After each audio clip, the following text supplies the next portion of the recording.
ఒకసారి brain stroke వచ్చిన తర్వాత పేషెంట్ ఎలా ఉంటారు అనేది అగైన్ డిఫరెంట్ సినారియోస్ బట్టి ఉంటుందండి.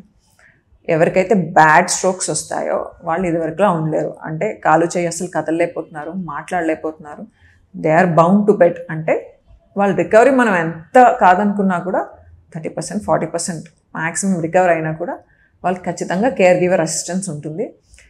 ప్రీవియస్ నార్మల్ లైఫ్లో అయితే అవ్వదు, depending upon the stroke. Again చెప్తున్నాను, ఎవరైతే రిలేటివ్లీ యంగ్ పేషెంట్ ఉంటారో, రిస్క్ ఫ్యాక్టర్ కంట్రోల్లో ఉంటుందో, ఇమ్మీడియట్గా హాస్పిటల్కి తీసుకొస్తారు గోల్డెన్ అవర్ విండో పీరియడ్లో.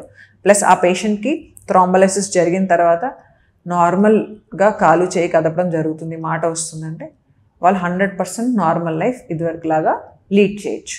బట్ అగెయిన్ ఒకసారి స్ట్రోక్ వస్తే మళ్ళీ స్ట్రోక్ వచ్చే రిస్క్ ఎక్కువ ఉంటుంది. కొంతమంది పేషెంట్స్కి 2 times 3 times స్ట్రోక్ వచ్చేసి ఉంటుంది.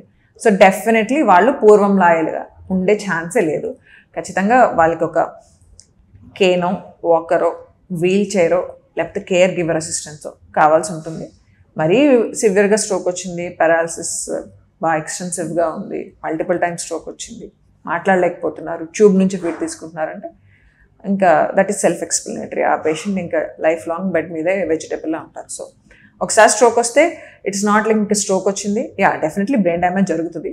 దానివల్ల చాలామంది నార్మల్ అండ్ నియర్ నార్మల్ రికవరీకి కూడా వెళ్ళగలరు, ఇవన్నీ జాగ్రత్తగా పాటించినట్లయితే. ఎవరికైతే బ్యాడ్ స్ట్రోక్స్ వస్తాయో, రిపీటెడ్ స్ట్రోక్స్ వస్తాయో, రిస్క్ ఫ్యాక్టర్ కంట్రోల్లో ఉండదో వాళ్ళ క్వాలిటీ ఆఫ్ లైఫ్ అయితే ఖచ్చితంగా ప్రీవియస్ లాగా ఉండే ఛాన్స్ లేదు.